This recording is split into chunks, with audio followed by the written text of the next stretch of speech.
Hello दोस्तों, welcome to my YouTube channel. आज का टॉपिक है राज्य की कार्यपालिका। तो आज हम जानेंगे राज्य की कार्यपालिका क्या होती है। तो चलिए स्टार्ट करते हैं वीडियो। तो सबसे पहले हम जानेंगे कि राज्य की कार्यपालिका किस तरह कार्य करती है, उसमें क्या क्या होता है। तो जो राज्य की कार्यपालिका होती है उसमें जो राज्यपाल होता है वो प्रमुख होता है, उसके बाद मुख्यमंत्री तथा मंत्री परिषद आते हैं। तो राज्य सरकार में क्या होता है, सबसे पहले व्यवस्थापिका, कार्यपालिका, फिर न्यायपालिका होती है। कार्यपालिका का सर्वोच्च कौन होता है? राज्यपाल होता है। फिर राज्यपाल के जो नीचे आते हैं वो मुख्यमंत्री तथा मंत्रिपरिषद। राज्य का जो प्रधान होता है वो राज्यपाल होता है। बाकी जो राज्य का शासन है वह मुख्यमंत्री द्वारा चलाया जाता है।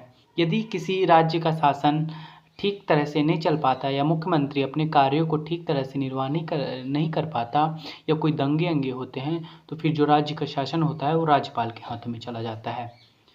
तो आज हम देखेंगे राज्यपाल किसे कहते हैं, राज्यपाल कौन होता है। तो चलिए शुरू करते हैं।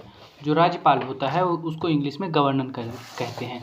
तो भारतीय संघ में वर्तमान में 28 राज्य और 8 केंद्र शासित प्रदेश हैं। इनमें से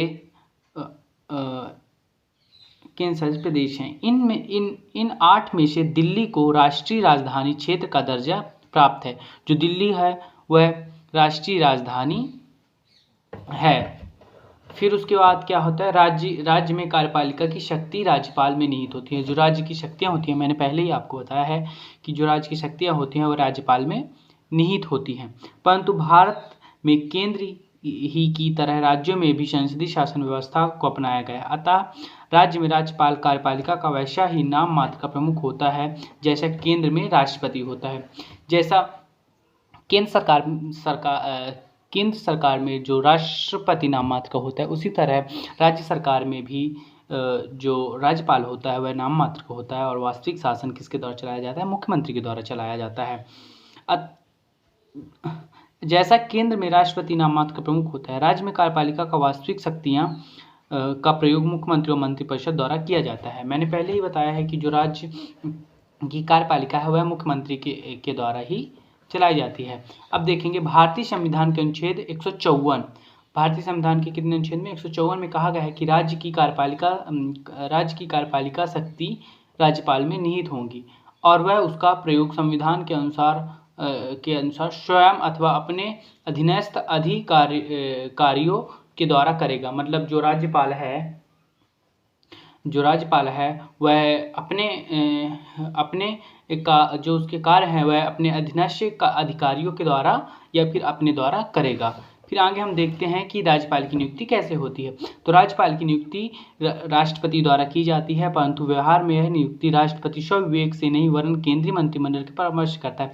जो राष्ट्रपति होता है उसको यह अधिकार होता है कि वह राज्यपाल को चुन सके, परंतु उसका यह दायित्व होता है कि वह स्वविवेक से नहीं बल्कि केंद्रीय मंत्रिमंडल के परामर्श से चुन सके।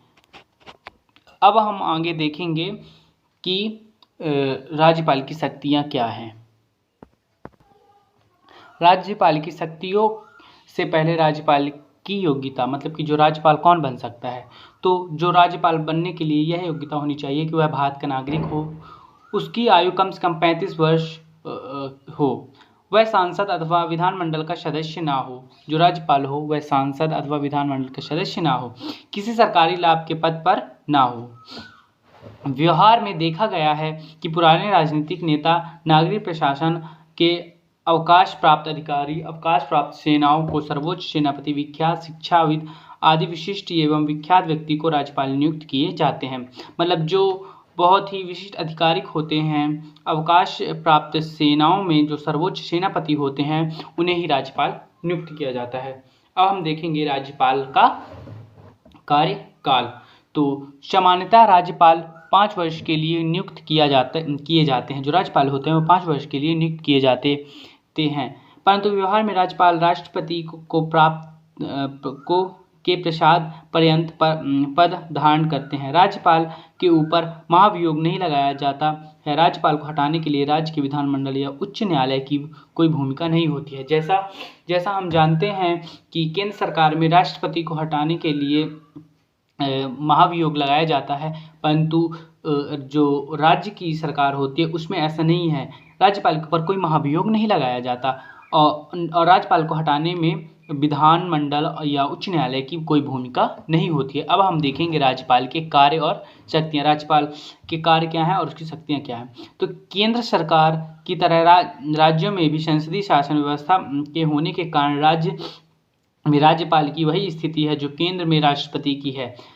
पहला, राज्यपाल मुख्यमंत्री की नियुक्ति करता है। जो राज्यपाल होता है वह मुख्यमंत्री की नियुक्ति करता है तथा मुख्यमंत्री की सलाह पर मंत्रिपरिषद के अन्य मंत्रियों की नियुक्ति करता है। जो राज्यपाल होता है वह मुख्यमंत्री की सलाह या मुख्यमंत्री के साथ ही मंत्रिपरिषद या अन्य मंत्रियों की नियुक्ति करता है। फिर दूसरा हम देखेंगे कि जो राज्यपाल के महाधिवक्ता तथा राज्य लोक सेवा आयोग के सदस्यों की नियुक्ति करता है। जो राज्य के महाधिवक्ता होते हैं या राज्य लोक सेवा आयोग के सदस्य होते हैं उनकी नियुक्ति भी राज्यपाल द्वारा की जाती है। राज्यपाल को यदि इस बात की जानकारी हो जाए कि विधानमंडल में अंग्ल भारतीय समुदाय के सदस्यों को पर्याप्त प्रतिनिधित्व नहीं मिल रहा है तो वह उनमें से किसी एक सदस्य को मनोनीत कर सकता है। चौथा, जहाँ विधान परिषद है वहाँ राज्यपाल विधान परिषद के कुल सदस्यों का 1/6 सदस्यों को मनोनीत करता है। जो राज्यपाल होता है वह विधान परिषद में कुल सदस्यों का 1/6 सदस्यों को मनोनीत कर सकता है। फिर हम देखेंगे अगला क्या है। राज्यपाल राज्य के प्रशासन से संबंधित नियमों का निर्धारण करता है। फिर राज्यपाल मुख्यमंत्री के प्रशासन से संबंधित प्रत्येक विषय पर सूचना मांग सकता है। जो राज्यपाल होता है वो मुख्यमंत्री के प्रशासन से संबंधित जो मुख्यमंत्री कुछ भी कार्य करता है उससे संबंधित कोई भी विषय की सूचना वह मांग सकता है। फिर हम देखेंगे राज्यपाल को राज्य में यह ज्ञात हो जाए कि अब राज्यों में ऐसी परिस्थितियां उत्पन्न हो गई हैं कि राज्य का शासन संविधान के उपबंधों के अनुसार चलना संभव नहीं है तो राज्यपाल राष्ट्रपति से उस राज्य के अनुच्छेद 365 के तहत राष्ट्रपति शासन लागू करने की सिफारिश कर सकता है। जो राज्यपाल होता है वह राज्यों में राष्ट्रपति शासन लागू कर सकता है यदि, और हम यह पहले भी देख चुके हैं कि जब कोई आंतरिक संकट या बाह्य संकट आता है तो राष्ट्रपति शासन लागू कर सकता है और राष्ट्रपति शासन अनुच्छेद 365 के तहत ही लागू होता है। तो आज के लिए बस इतना ही, मिलते हैं नेक्स्ट वीडियो में। Thanks for watching my video. अगर आपको ऐसी वीडियो एजुकेशन के मुताबिक ऐसी वीडियो चाहिए तो मेरे चैनल को सब्सक्राइब कीजिए, लाइक कीजिए, कमेंट कीजिए, सब्सक्राइब कीजिए मेरे चैनल को। Thanks for watching my video. मिलते हैं नेक्स्ट वीडियो में। अगर आपको किसी भी सब्जेक्ट से संबंधित कोई भी जानकारी प्राप्त करनी हो तो आप मुझे कमेंट कर सकते हैं।